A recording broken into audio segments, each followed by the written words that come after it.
Assalamualaikum warahmatullahi wabarakatuh.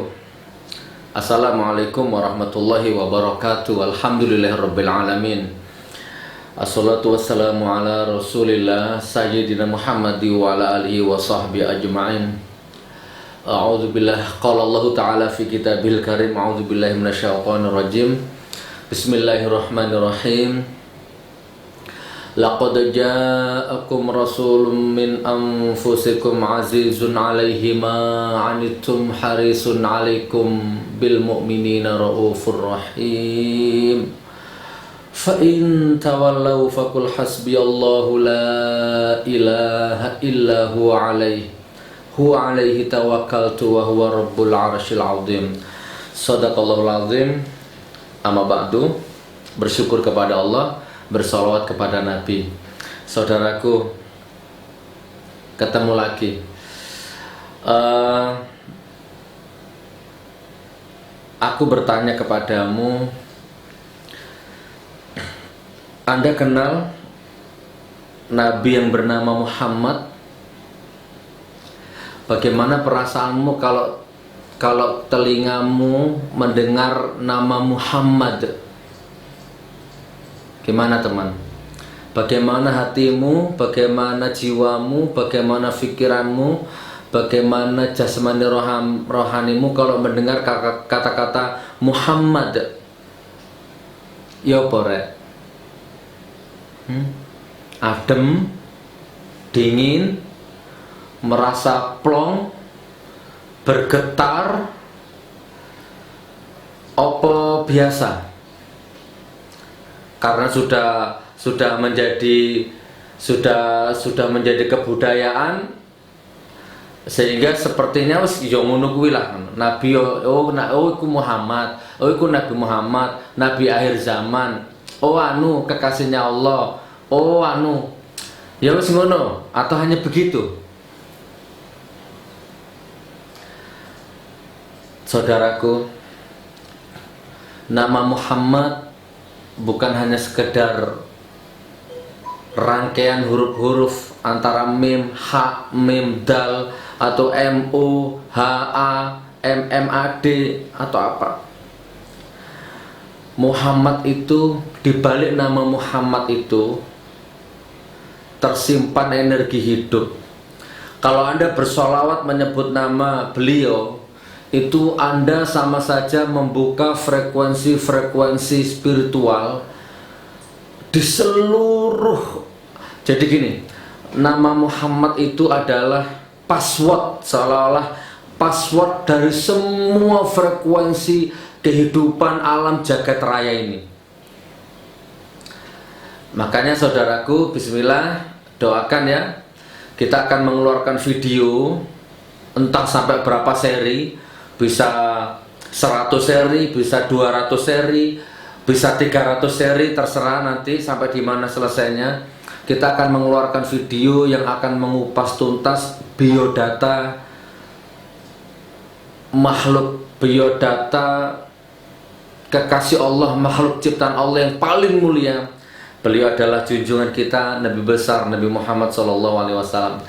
Kita sudah banyak buku yang mengupas tuntas tentang beliau, banyak video yang mengupas tuntas tentang beliau. Mudah-mudahan ini bisa menjadi pelengkap. Saya akan share, saya akan buat video yang akan mengupas siapa sebenarnya Rasulullah, kenapa beliau diciptakan, beliau keturunan siapa, lahir di mana. Kita akan coba kupas tuntas secara berseri, insya Allah. Mudah-mudahan manfaat bagi Anda tapi yang jelas begini saudaraku, yang jelas, untuk apa Anda hidup kalau Anda nggak kenal Muhammad? Untuk apa Anda hidup kalau Anda nggak bersolawat kepada Muhammad? Sedangkan Allah pencipta jagat raya ini dan seluruh malaikatnya bersolawat kepada beliau. Terus untuk apa Anda tidak bersolawat? Untuk apa Anda hidup? Siapa Anda? Bahkan banyak sekali hadis-hadis yang meriwayatkan bahwa kuncinya surga itu hanya satu, yaitu syafaat Nabi Muhammad SAW. Dan secara ilmiah, ya secara ilmu, secara apapun sudah terbukti.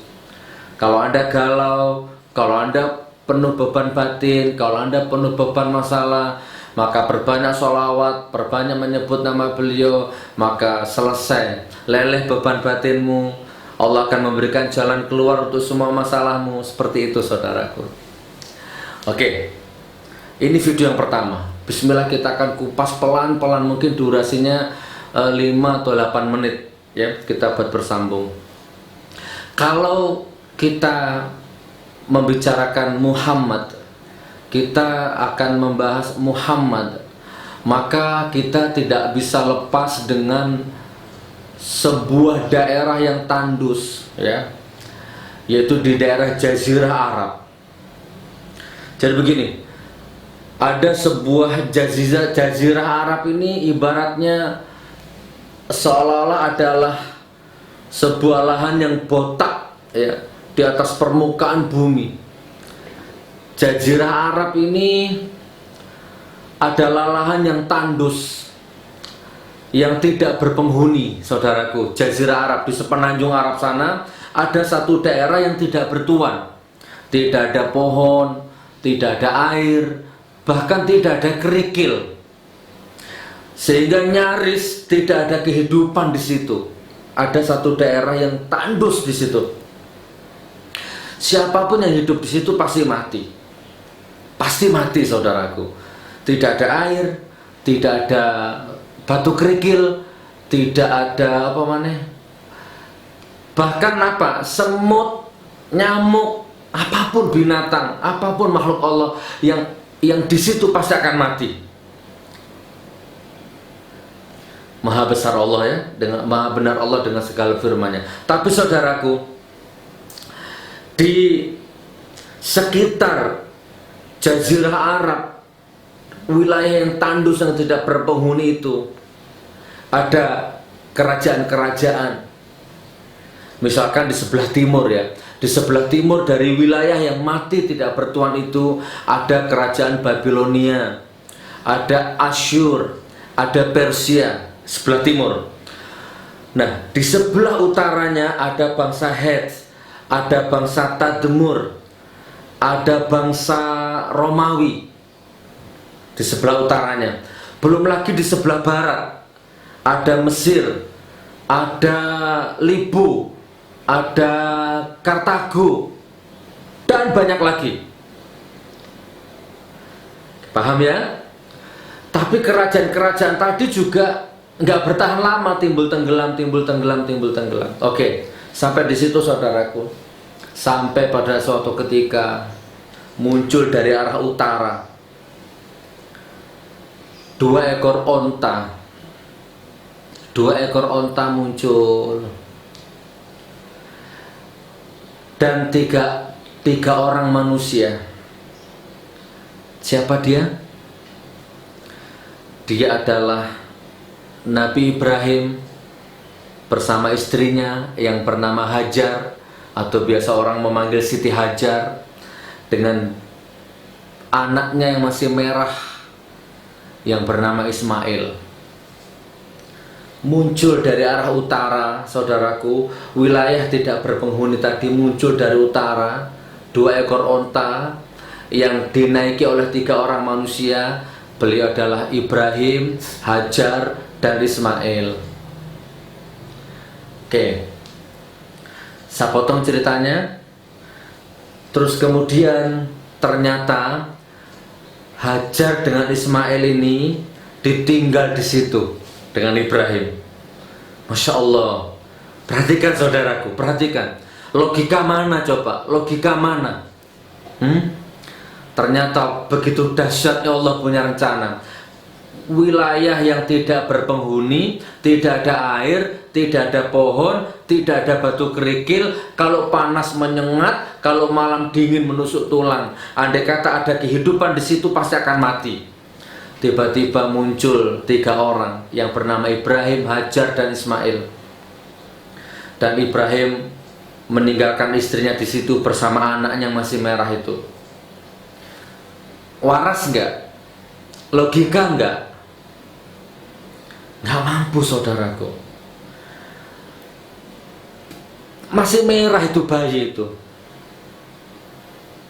Kemudian Nabi Ibrahim meninggalkan. Saya potong ceritanya. Terus Hajar menegur, "Wahai Ibrahim, kenapa engkau tinggalkan kami di sini? Lihat, tidak ada pohon, tidak ada air, tidak ada kehidupan. Kenapa engkau tinggalkan aku di sini?" Dalam berbagai riwayat, Nabi Ibrahim melangkah kan, dipanggil satu kali, berhenti, dia menoleh separuh gini, tapi tidak menjawab. Terus Nabi Ibrahim melangkahkan lagi, terus kemudian dipanggil lagi sama Hajar, "Ibrahim, suamiku, kenapa kau tinggalkan kami di sini?" Ibrahim remuk redam hatinya, menoleh separuh begini, tidak menjawab. Terus kemudian melanjutkan perjalanan lagi. Nah, baru yang ketiga kali ini Hajar berkata begini, "Apakah ini perintah Allah?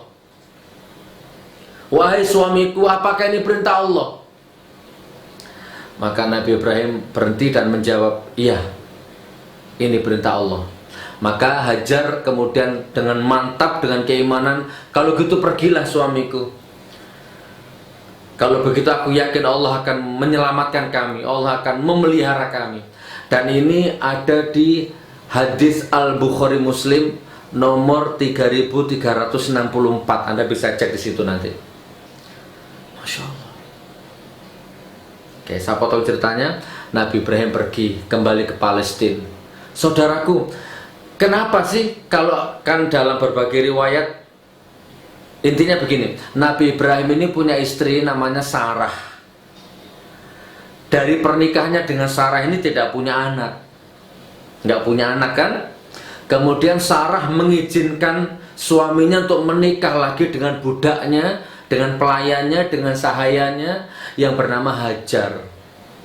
Nah, menikah dengan Hajar inilah Nabi Ibrahim baru punya anak yang namanya Ismail itu. Terus Nabi Ibrahim sudah sepuh, tapi Nabi Ibrahim, bayangkan saudaraku, bertahun-tahun mendambakan seorang anak, tiba-tiba punya anak.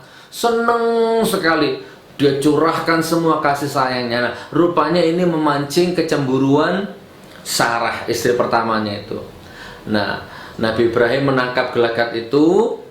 Terus dibawalah hijrah Hajar dengan Ismail itu, dan tadi itu ke satu wilayah yang tidak berpenghuni tadi itu. Kalau secara syariat, berbagai riwayat mengatakan Nabi Ibrahim meninggalkan Palestina itu karena menghindarkan, menjauhkan antara Hajar dengan Sarah, supaya tidak terjadi ribut. Itu secara syariatnya begitu. Tapi sekarang kita tahu secara hakikat, ternyata bukan karena kecemburuan Sarah, melainkan ini karena perintah Allah. "Wahai suamiku," kata Hajar, "kenapa engkau tinggal aku di sini? Apakah ini perintah Allah?" Maka Ibrahim menjawab, "Ya, ini perintah Allah." Dan ini diabadikan oleh di kitab Sahih Al-Bukhari Muslim nomor 3364. Saudaraku, bersambung ya, bersambung. Nanti akan sampai Rasulullah lahir di generasi keberapa dari Ismail ini, sampai nanti Rasulullah jadi nabi, sampai nanti Rasulullah wafat. Insya Allah akan kita kupas tuntas pelan dengan bahasa yang seperti ini. Semoga bisa menambah wawasan. Oke, saya tutup saudaraku. Saya simpulkan sebelum saya tutup. Video yang pertama ini adalah kurang lebihnya ada sebuah daerah yang mati, yang tandus, yang tidak berpenghuni. Ya, di sebelah timurnya ada Babilonia, macam-macam yang kita sebut tadi di atas. Dan pada suatu ketika muncullah 2 onta dan 3 orang manusia dari arah utara, dari arah Palestina. Beliau adalah Ibrahim dan Hajar bersama bayinya yang masih merah. Kemudian Nabi Ibrahim meninggalkan istrinya yang bernama Hajar dengan Ismail tadi di situ, ditinggal kembali ke Palestina. Satu daerah yang tidak berpenghuni, yang orang akan takut dan mati di situ. Tetapi ternyata endingnya, Anda tahu sekarang.